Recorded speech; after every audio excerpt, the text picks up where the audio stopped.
Paz e bem. Deus seja louvado pela presença de todos nesta manhã, aqui na sua casa. Certamente os anjos do céu estão felizes e cantam imensos louvores pela presença de tantas famílias na casa do Senhor. Deus seja louvado por isso, porque fez com que o seu coração desejasse estar aqui nesta manhã. Meus queridos irmãos, vamos abrir a nossa Bíblia, a palavra do Senhor, em 1 Samuel, capítulo 30. Essa manhã nós vamos falar de resgate. Nós vamos falar de restituição. E nós vamos falar do quão o Senhor pode nos dar grandes vitórias. Vamos curvar nossas frontes neste momento, para nos concentrarmos nessa mensagem. Vamos deixar de lado as nossas preocupações e tudo que nos tira a atenção. A casa do Pai é uma casa de reverência. E quando conseguimos nos conectar com Ele, fica mais fácil compreender o que Ele quer de nós. Bondoso Pai, este é o momento em que a Tua palavra, ela está à nossa frente, e nós queremos compreendê-la, Senhor, e compreender o que o Senhor tem de orientação para nós nesta manhã. Pedimos que o Senhor afaste tudo que nos distraia. E, Senhor, se aqui há corações que estão aflitos, pensativos, estão se afastando dos pensamentos de Deus, do Senhor, e estão navegando por outros mares, traz para nós, Senhor, traz para a Tua presença. Faça com que esqueça de todas as aflições e se concentre no Senhor, para que todas as aflições sejam dissipadas e para que haja vitória, Senhor. Vitória que o Senhor dará. Nos ajude a nos concentrar, que o Teu Santo Espírito esteja conosco a partir deste momento, Senhor, de compreendermos a Tua mensagem. Em nome de Jesus, amém. É um prazer estar na igreja de Inocope. Aliás, a igreja de Inocope é uma igreja nova, se não me engano. E neste dia especial nós temos a inauguração de um novo templo no Rosa Garcia. Quantos aqui estarão ali participando dessa inauguração? Que bênção.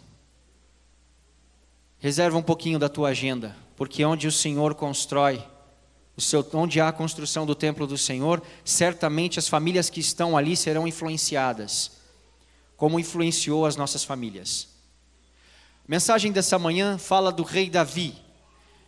O rei Davi é alguém que eu admiro e por muitas vezes creio que se parece um pouco comigo. Não pela grandeza do rei Davi, mas por algo que ele tinha de especial. Davi, embora frente a todas as aflições, todas as dificuldades e mesmo pecando, Davi amava ao Senhor de todo o seu coração. Ele buscava ao Senhor de todo o seu coração constantemente. Davi nunca se esqueceu de Deus, mesmo nos momentos em que ele errava. Ele foi dito e anunciado por Deus como homem segundo o seu coração.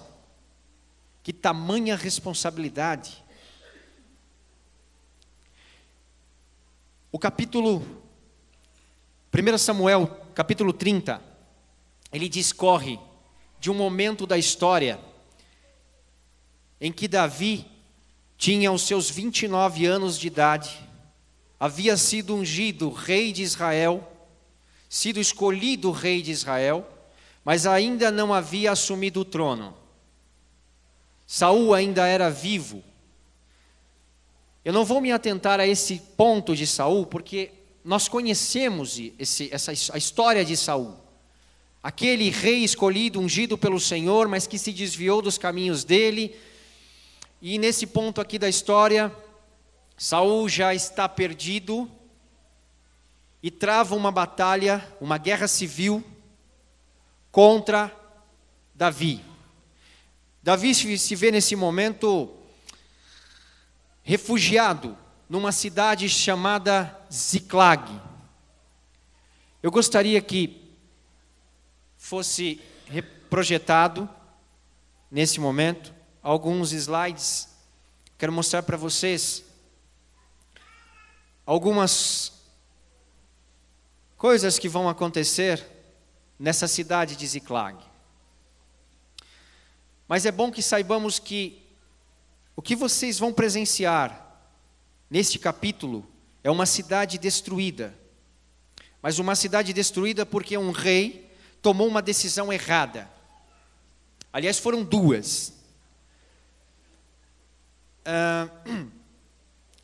A cidade de Ziclag fica nas montanhas de Israel, de Judá. Ficava num lugar de difícil acesso para outros exércitos. Era um bom refúgio. E o capítulo 30 mostra que Davi retorna de uma batalha e vê essa cidade toda em chamas, totalmente destruída, em cinzas. Só que Davi havia se esquecido de uma orientação de Deus. Aquela cidade estava daquela forma, dessa forma como é descrito na palavra do Senhor, porque Davi comete um escorregão, dá uma escorregada. Ele sai com todos os seus soldados. Na palavra do Senhor diz que são mercenários, são 600. E ele vai, sem que haja vontade de Deus, buscar o rei filisteu Aquis.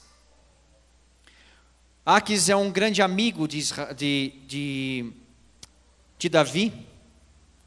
E Aquis entra e estava pronto para entrar numa batalha contra Saul, contra Israel.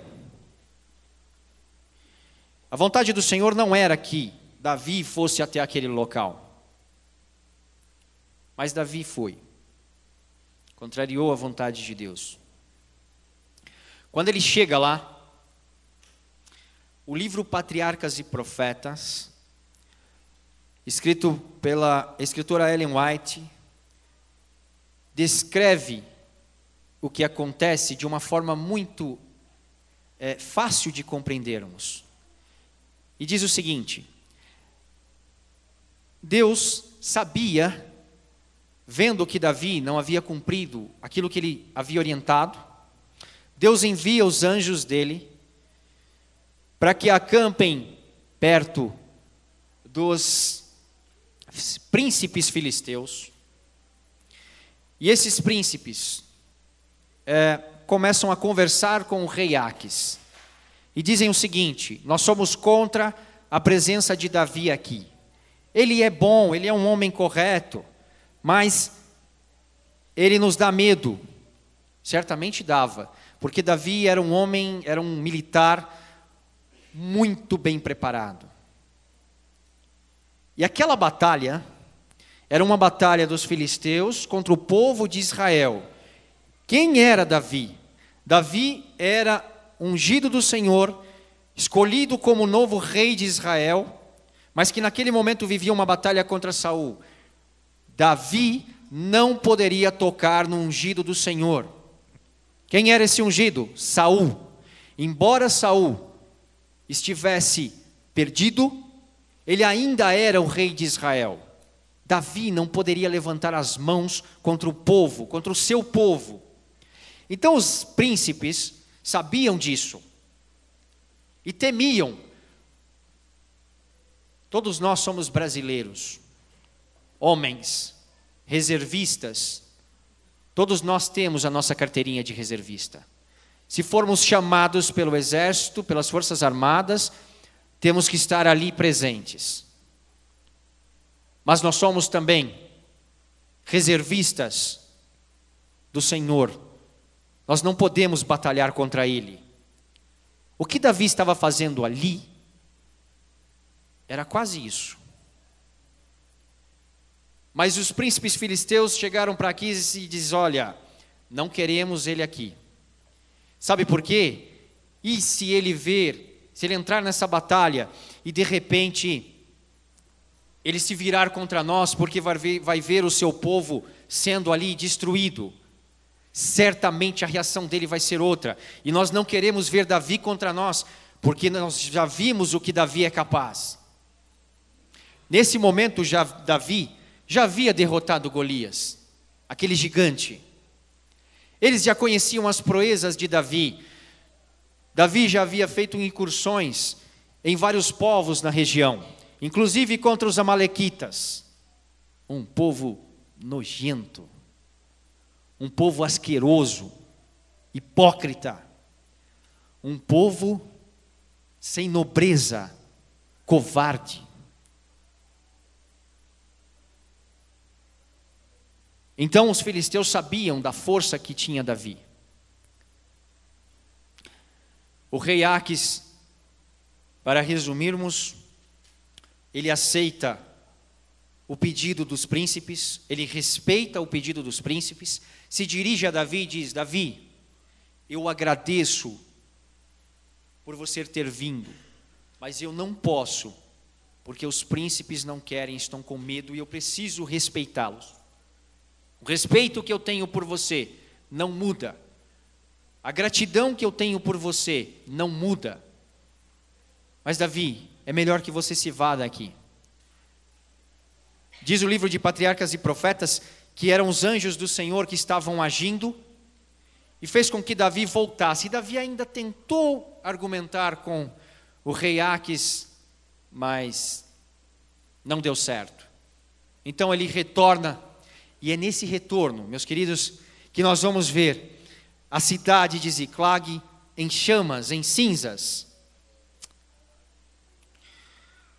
Eu quero abrir um parênteses nesse momento, porque vocês estão vendo um palácio.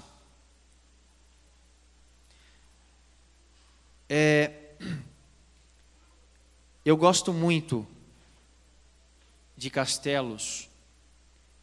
Eu gosto muito da cordialidade que havia no passado. Eu admiro muito. Quando nós vemos castelos, nós lembramos de grandes catedrais construídas pelos reis em dedicação ao Senhor. Quando você adentra uma catedral e você olha para o alto, aliás, todas as catedrais, quando você entra, elas fazem com que você instintivamente olhe para o alto. Sabe por quê? Porque o pé direito é imensamente alto. E as catedrais eram construídas para que o homem olhasse para o alto. Sabiam disso? Os reis construíam aquelas catedrais, os templos, em que obrigavam as pessoas a olhar para o alto. Naquele tempo, no tempo dos reinos, pedi eu a Deus um dia que, poxa Senhor, por que não me fizeste nascer naquela época?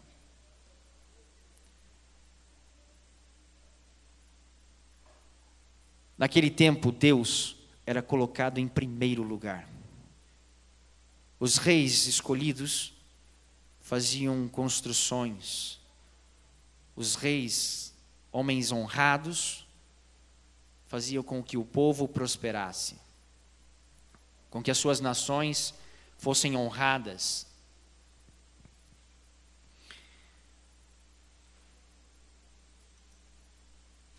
haviam princípios. Certo dia, 2 cocheiros franceses se encontraram numa rua, cada um com a sua carruagem, e ali eles ficavam na gentileza, dizendo: primeiro o Senhor. Não, primeiro o Senhor. O Senhor entrou primeiro na rua, então o Senhor tem a preferência, e a rua era estreita. O grau de cordialidade, do tirar o chapéu e chegar próximo àquela pessoa e dizer: olha, eu não quero lhe atrapalhar, eu permito que você vá primeiro, era maravilhoso. Havia honra.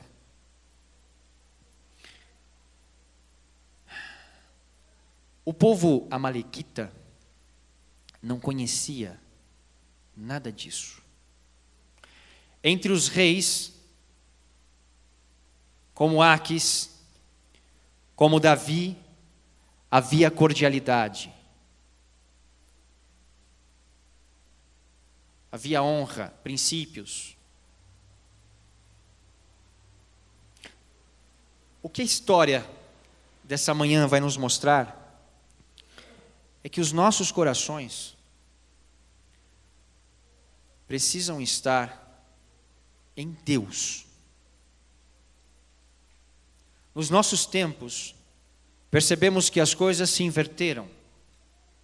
Quero um exemplo no nosso país. Pouco tempo atrás, vimos as inversões de valores. Os pais não podem dar uma palmada nas crianças para correção, quando a palavra do Senhor diz que isso se faz necessário para que eles não se percam. Nós passamos a ver crianças tomando decisões no lugar dos pais. Inversão total de valores. A família, ela pode ser de qualquer jeito. A família não pode ser de qualquer jeito. A família tem que ser como Deus orientou.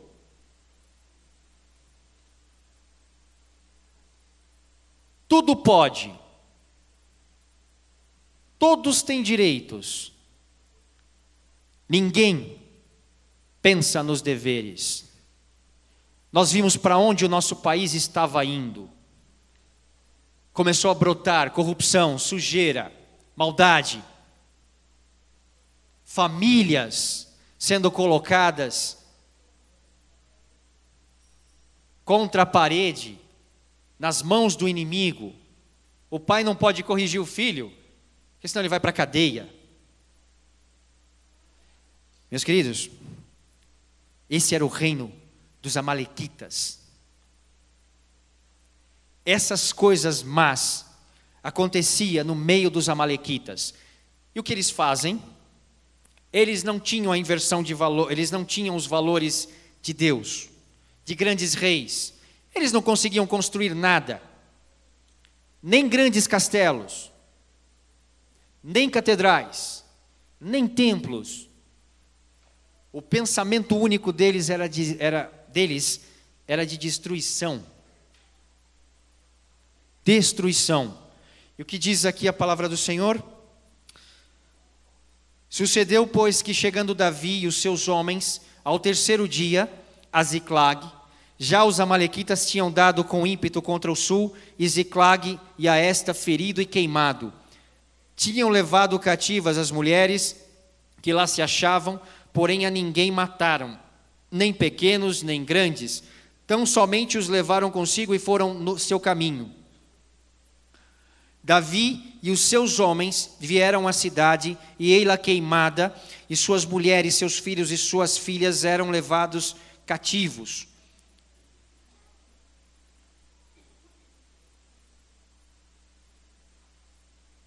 Esse é o povo que atacou Ziclag por um erro de Davi, que deixou a cidade sem ninguém, sem nenhum guarda. Ele levou seus 600 homens para essa batalha contra Israel. Olha as consequências de um erro de Davi. E a palavra do Senhor diz o quê? que ele vai rasgar as suas vestes.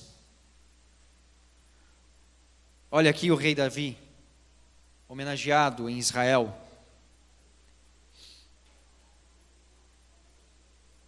O rei Davi, ele rasga suas vestes, ele chora junto com os seus soldados, até não ter mais lágrima, ele lamenta profundamente o que ocorreu.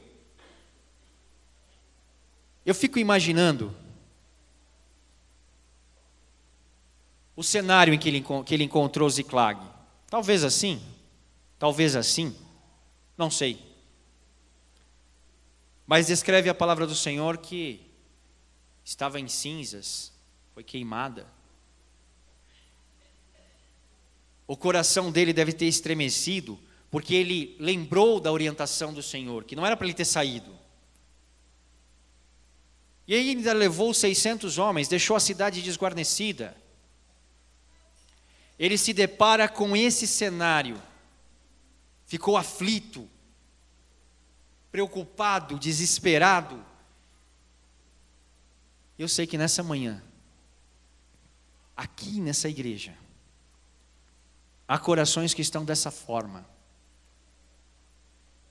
Há corações que estão abatidos. Sabe, nós acabamos de ver, no momento da oferta,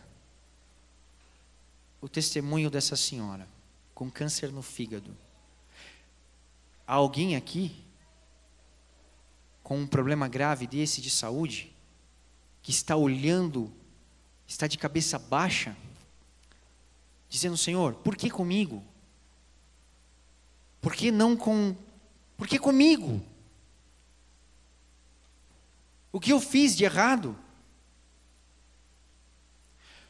Deve ter alguém aqui que está com um problema sério financeiro, que já não vê saída para nada. Ou talvez a sua família esteja em frangalhos. Nenhuma mensagem toca mais o seu coração, porque você já pensa que fez tudo pela sua família. Mas nada está dando certo. Ou quem sabe, talvez no trabalho, uma perseguição.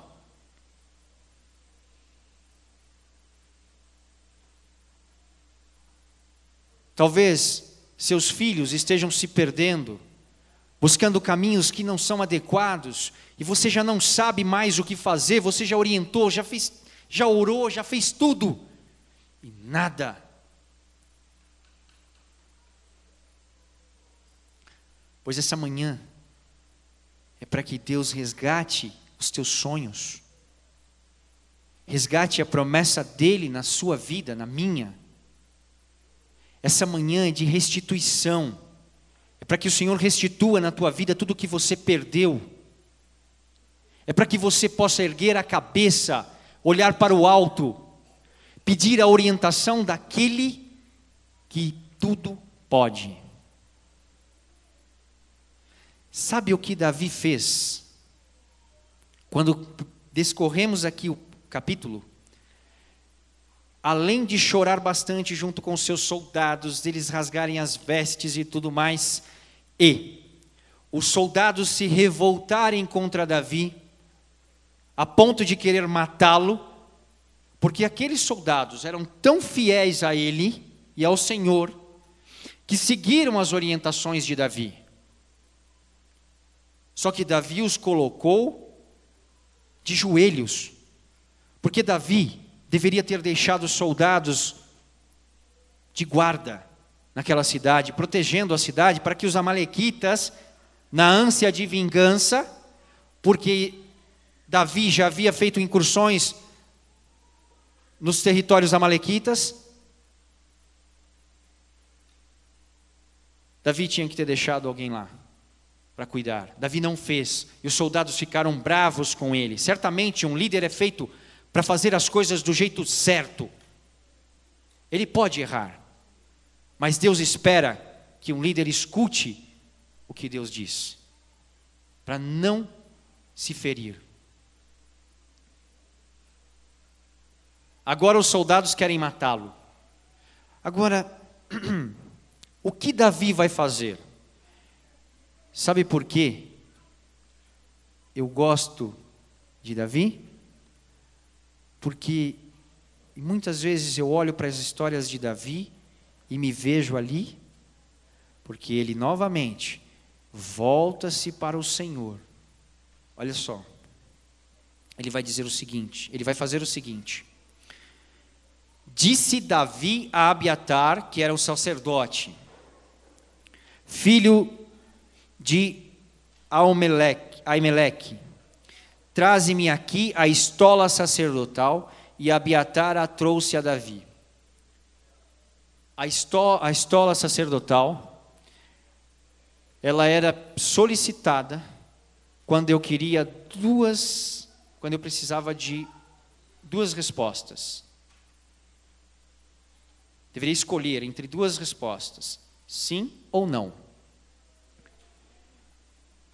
E Davi pergunta a Deus, pede a orientação do Senhor, se ele deveria ou não ir atrás de quem fez aquilo com a cidade de Ziclag. Ali ele percebeu que as suas famílias deveriam ter sido levados como escravos. E aí Deus vai dizer para ele o seguinte: então consultou Davi ao Senhor, dizendo: perseguirei eu o bando, alcançá-lo-ei? Respondeu-lhe o Senhor: persegue-o, porque de fato o alcançarás e tudo libertarás. Partiu, pois, Davi, ele e os 600 homens que com ele se achavam, e chegaram ao ribeiro de Besor, onde os retardatários ficaram. Davi, porém, e 400 homens continuaram a perseguição.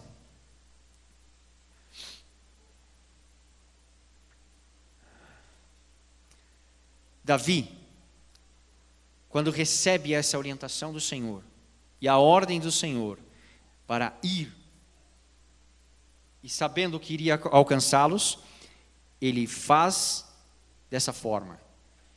E os soldados que o queriam matar, veem que Davi buscou realmente a orientação do Senhor, estava obedecendo ao que o Senhor estava dizendo, eles o seguem. Porém, diz a palavra do Senhor que eles eram 600, 200 ficaram para trás. Ficaram ali no ribeiro de Besor. Por quê? Não porque eram covardes, porque estavam cansados, porque já tinham batalhado muitas batalhas. Eles estavam exaustos. E eles pediram a Davi, e Davi permitiu.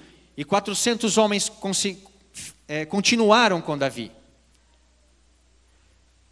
O Senhor não prometeu que ele iria alcançá-los? Pois é. Só que Davi não sabia qual era o caminho, para onde os amalequitas haviam ido.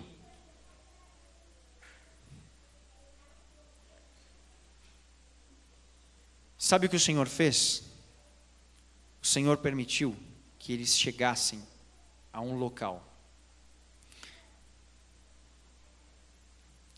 Davi, porém, e 400 homens continuaram a perseguição, pois que 200 ficaram atrás por não poderem, de cansados que estavam, passar o ribeiro de Besor.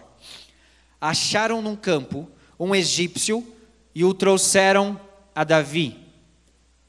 O povo amalequita havia deixado para trás um grupo de pessoas que estavam doentes, com fome, não aguentavam a caminhada. Então esse povo covarde deixou todas essas pessoas para trás. Nesse momento, Davi recebe a aproximação de um jovem egípcio. E esse jovem diz o seguinte: Davi pergunta para ele, poderia me dizer para onde eles foram? E esse jovem egípcio diz o seguinte: eu posso, meu senhor, mas desde que o senhor não me mate. Jure por Deus que não vai me matar. Davi diz para ele: não, eu não vou te matar. Davi orienta os seus soldados a darem de comer àquelas pessoas, a cuidarem dos feridos. E aquele egípcio vê naquele rei honra, dignidade. A minha família, parte dela tem formação militar. Todos nós sabemos que nenhum exército deve atacar civis, pessoas inocentes, crianças, mulheres, homens que não estão pegando em armas, em qualquer hipótese. Hospitais, nada deve ser tocado. E todos eles, mesmo que sejam meu inimigo, se estiver ferido, passando fome, é minha obrigação, como soldado, como militar, dar amparo. Os amalequitas não tinham honra, não obedeciam a essas regras. Não havia nada que os tocasse. E o que eles fazem? Deixam esse grupo para trás. Davi vai lá e faz o que é certo. E aquelas pessoas olham para Davi e o veem como um homem de Deus. Um egípcio, ele cultivava muitos deuses. Vocês sabem disso. Esse egípcio, eu penso que ele é um dos primeiros a se converter, ou das primeiras conversões que Davi visualiza. Esse egípcio, ele diz o seguinte, diz, olha, você promete para mim, em nome de Deus, que não vai me matar? Por que ele fez isso? Porque mesmo aquele egípcio, ele observou a forma como Davi agia e reconheceu que algo especial havia nele. Só podia vir de Deus. E aí ele dá a informação para Davi. Diz a palavra do Senhor que ele mostra para Davi por onde foi esse exército. E Davi então parte com os seus mercenários atrás dos amalequitas e os alcança. Quando eles chegam, eles se deparam com uma cena lamentável. No campo, aqueles amalequitas faziam festas, debochavam, riam, bebiam, faziam orgias e tudo mais. A ordem do rei Davi foi: ataquem e matem todos. A resposta, meus queridos irmãos, é que Davi vence os amalequitas, destrói os amalequitas. Porém, 400 soldados amalequitas covardes ainda fogem. E eles batalharam, pelearam de um dia para o outro. Não sobrou nenhum amalequita para contar a história. Apenas aqueles 400 que fugiram em camelos. Com eles, com os amalequitas naquele campo, havia todas as riquezas, ouro, prata, bronze, tudo que estava na cidade de Ziclag. Deus restituiu tudo. Davi, junto com os 400 homens, ninguém do exército de Davi, dos mercenários, morreu. Ninguém das suas famílias morreu. Foram resgatados. O Senhor cumpriu a promessa. Mais um pouco. Além daquilo que estava em Ziclag de riquezas, tudo que aquele povo havia roubado de outras nações, enfim, as próprias riquezas dos próprios amalequitas, que tiveram que deixar tudo para trás, Tudo foi entregue nas mãos do ungido do Senhor. Foi restituído, e o principal de tudo, as famílias. Deus entregou novamente para Davi e para os seus soldados as famílias que ele protegia. Que Deus espetacular! Que Deus maravilhoso! Ele pode fazer isso por nós? Pode. Nas nossas dificuldades? Pode. Eu quero, para encerrar, mostrar para vocês a história de uma senhora. Essa aqui, minha avó, Dona Ernestina. Eu amo essa senhora demais. Ela me criou desde que eu tinha os 7 anos de idade. Juntamente com o meu avô e uma tia que sempre nos orientaram quando nós perdemos, eu e mais 3 irmãs, os nossos pais. Meu pai faleceu quando eu tinha 6 anos de idade e a minha mãe quando 7. E eu não falo isso para que vocês tenham pena, mas para que vocês vejam algo. Nós nos encontrávamos ali sem ninguém naquele momento. E os nossos avós cuidaram de nós. Mas havia a promessa do Senhor de que Ele sempre cuida dos órfãos, das viúvas, e que nunca vai deixá-los desamparados. Essa senhora sofreu a perda, algumas perdas. Essa aqui, ela gosta de cantar. Então nós, no encontro, no aniversário dela, nós levamos o pessoal para cantar com ela. Esse aqui é o meu pai, Carlos Roberto, e essa é minha mãe, Fátima. A minha avó teve essa primeira perda. Meu pai faleceu, minha mãe era, os dois eram primos em primeiro grau. Na minha família sempre houve essa tradição. Minha família é uma família que vem ali dos períodos antigos, onde havia ainda o segundo reinado, e havia terras no qual o meu tataravô era dono, e o costume na nossa família sempre foi que se casassem entre si, os parentes, para manter essa herança ou essas riquezas dentro da família. E na geração dos meus pais isso não foi diferente. Eles se casaram, mas eles se amavam muito. É um amor do qual eu não vejo, enfim, eu não consegui ainda presenciar, mas eu pude presenciar isso dentro do meu lar. Havia um carinho, um respeito um pelo outro, era uma coisa assim, linda demais, e eu guardei isso no meu coração, porque eu disse ao Senhor, Senhor, no meu lar eu desejo que seja igual ao dos meus pais, porque eles faziam a diferença.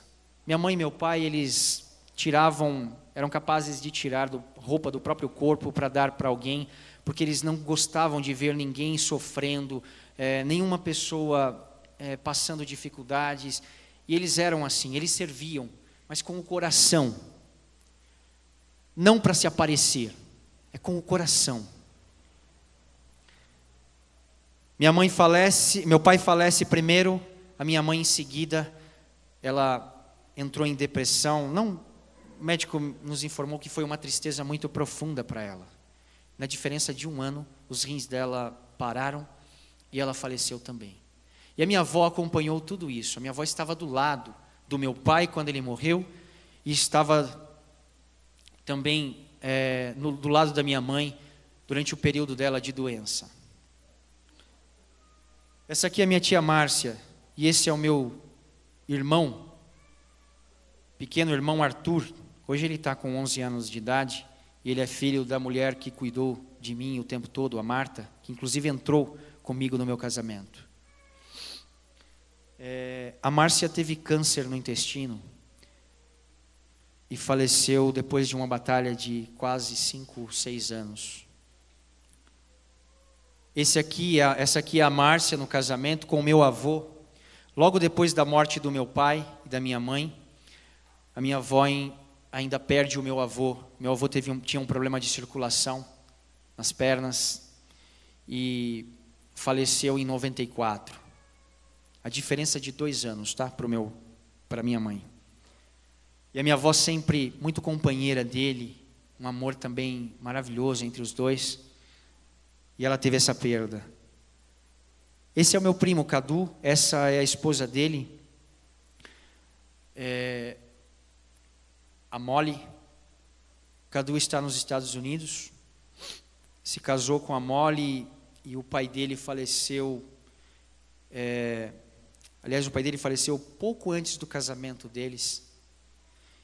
O meu tio Carlos Henrique, um ministro do Evangelho da Igreja Batista, um homem que eu posso dizer segundo o coração de Deus. Meu tio sempre foi o meu porto seguro na palavra do Senhor. Há pessoas que abrem a palavra de Deus, leem, mas não conseguem a conexão com o Senhor. Pode ser que aqui nós estejamos assim. Meu tio, ele se conectava com Deus. E nós tínhamos longas conversas sobre Deus, sobre as suas maravilhas. A última conversa que nós tivemos foi num planejamento de irmos para Israel juntos, de conhecermos Jerusalém juntos. Sempre contávamos histórias sobre Jerusalém. Mas Deus não o permitiu. Mas tudo que Deus faz é bom e nós aceitamos. O meu tio estava com leucemia crônica. Ele chegou no hospital no dia 6, uma semana antes de dezembro. Ele chegou no hospital com apenas uma quantidade muito baixa, 12.000 plaquetas.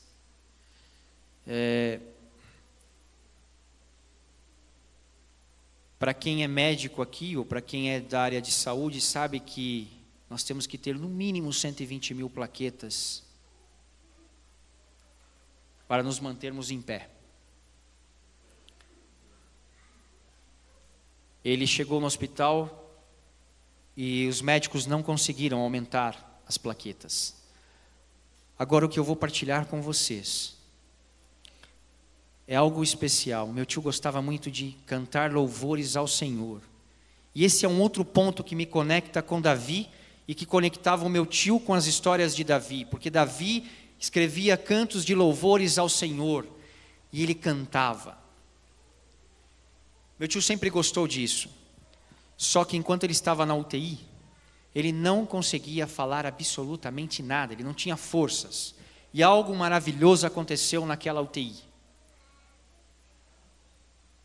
Na noite anterior à sua morte, eles chegaram, alguns irmãos da igreja, chegaram ali e começaram a cantar louvores, e principalmente os hinos que ele mais gostava, para ele. E os médicos, sem entender, entraram na UTI. E em algum momento o meu tio começou a cantar louvores ao Senhor. Os médicos olhavam um para o outro, sem entender. Senhor, ele não pode estar fazendo isso, porque ele não tem a quantidade de plaquetas suficientes, nem sequer para mexer o dedo. Como isso está acontecendo? Milagre. Meu tio cantou os hinos que ele amava cantar ao Senhor. Quando foi 5:30 da manhã, meu tio faleceu com parada cardíaca. Mas ele dizia ali que ele agradecia a Deus, pouco antes dele ainda conseguir falar algo, ele dizia que ele agradecia a Deus por tudo que Deus havia feito na sua vida. E que era grato pelo Senhor e que esperava um dia estar com o Senhor na eternidade. Hinos de louvor. Se você esqueceu no seu coração, volte a fazer. Faça como Davi. Essa é minha esposa, Miriam. Nós vivemos um momento difícil, agora eu vou falar de família. Eu e minha esposa estávamos a ponto de separarmos. Eu não via mais alternativas. Não é por traição, não é por maldade. Há momentos no casamento que a palavra do Senhor diz, quando vocês se unem em carne, homem e mulher, vocês constituem uma nova família. Aqueles que estão ao seu redor, pai e mãe, devem ser deixados para que haja o quê? Dentro do seu lar? A harmonia. Talvez em algum ponto ali nós não estávamos conseguindo isso. Mas, quando eu vi que nada mais era possível fazer do ponto de vista humano, eu pedi apenas a orientação do Senhor. Se o Senhor quiser, se o Senhor achar que deve ser feito, eu permaneço. Se não, eu me vou. E como o Senhor é bom. Porque o Senhor permitiu que pessoas certas, ungidos do Senhor, nos auxiliassem. E quando isso aconteceu, houve despertar. Hoje, eu agradeço ao Senhor, porque o meu casamento foi restituído. Se esse é o problema que você vive hoje, ora ao Senhor, faz como Davi fez, pede o manto sacerdotal, pede as respostas para Deus. Faça isso e você vai ver quantas vitórias você vai conseguir. Essa é a minha cunhada, Josiane, 30 anos de idade, faleceu em outubro. Meu tio faleceu em dezembro, a Josiane em outubro. A Josiane tinha um câncer, nós podemos chamar de câncer porque é um lúpus. E ela tinha um grau muito alto. E essa doença é cruel. É como as suas células, ela é muito parecido com o câncer, porque ela ataca o seu organismo, o seu organismo saudável. Essa menina perdeu os rins e ela começou a fazer hemodiálise. Chegou um ponto em que os meios tradicionais de hemodiálise já não faziam mais efeito, ela perdeu as fístulas. São veias que nós temos nos braços e aqui nas pernas. Não pegava mais. E então os médicos decidiram que ela deveria fazer até haver o transplante dos rins, em que estávamos eu, meu cunhado e a minha esposa como doadores. O médico escolheu o irmão dela, porque ele teoricamente seria mais compatível. E estávamos aguardando, mas ela não resistiu. E aí nós tivemos que ela teve que passar por uma cirurgia e fazer a hemodiálise pela barriga. É o que nós chamamos de diálise peritoneal. Então os médicos nos chamaram e disseram, olha, nós precisamos de pessoas para fazer isso, da sua família, mas não podem ser muitas. Então foi eu, a minha esposa, o meu cunhado e a minha sogra. Então nós revezávamos e fazíamos essa diálise peritoneal. Essa máquina é o que a mantinha viva.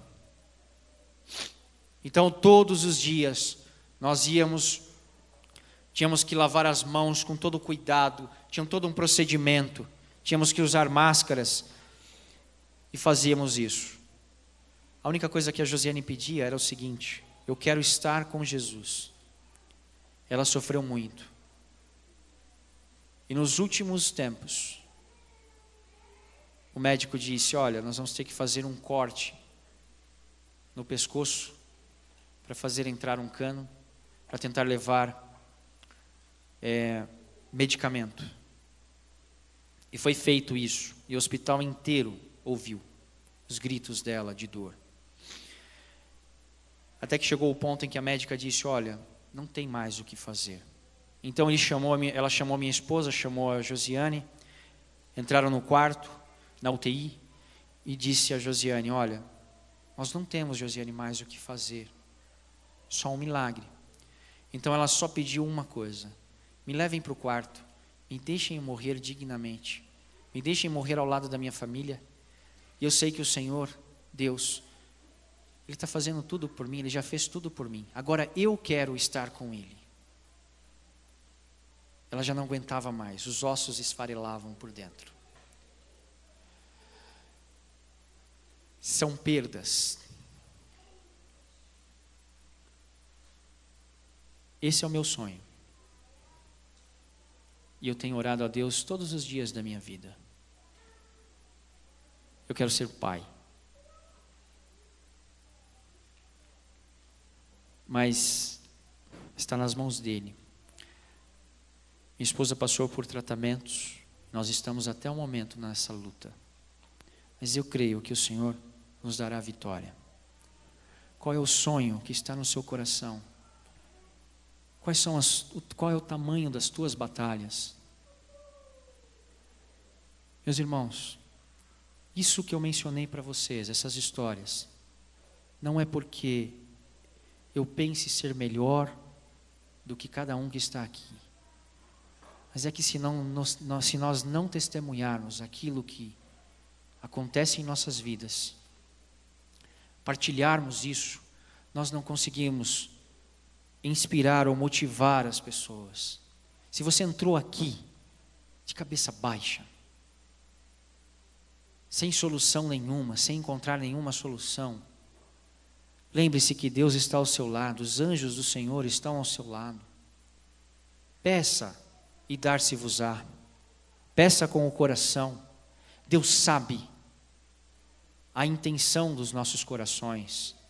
Aqueles que têm má intenção, que fazem para se aparecer as coisas, esses nós só podemos orar, porque não vão receber as bênçãos do Senhor.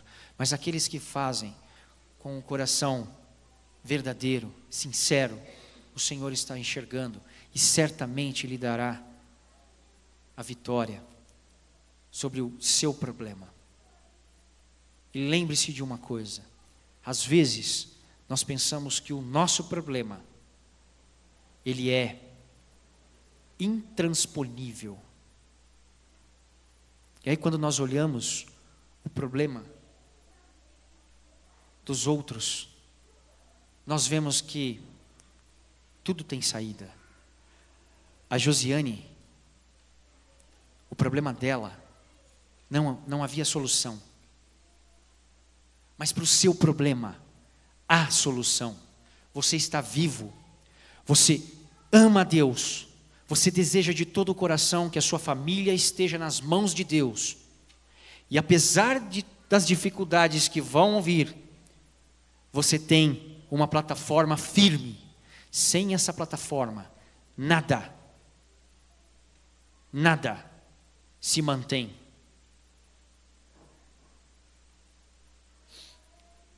Essa é a imagem que você deve desejar todos os dias. Oração, comunhão, entrega. Nós vamos errar, nós vamos cometer falhas, nós somos pecadores, mas não deixe de amar a Deus, não culpe a Deus por nada.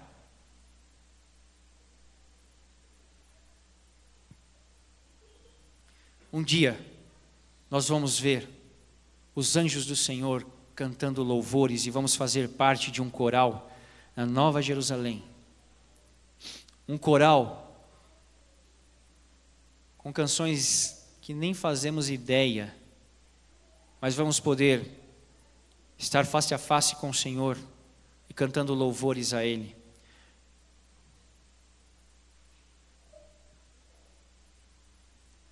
Eu encerro aqui dizendo: a fé é que move as mãos de Deus. Sem fé, o Senhor não pode mover suas mãos sobre nós. Tenhamos fé, coragem, resignação, de joelhos diante do Senhor. E seremos vencedores hoje e sempre. Amém?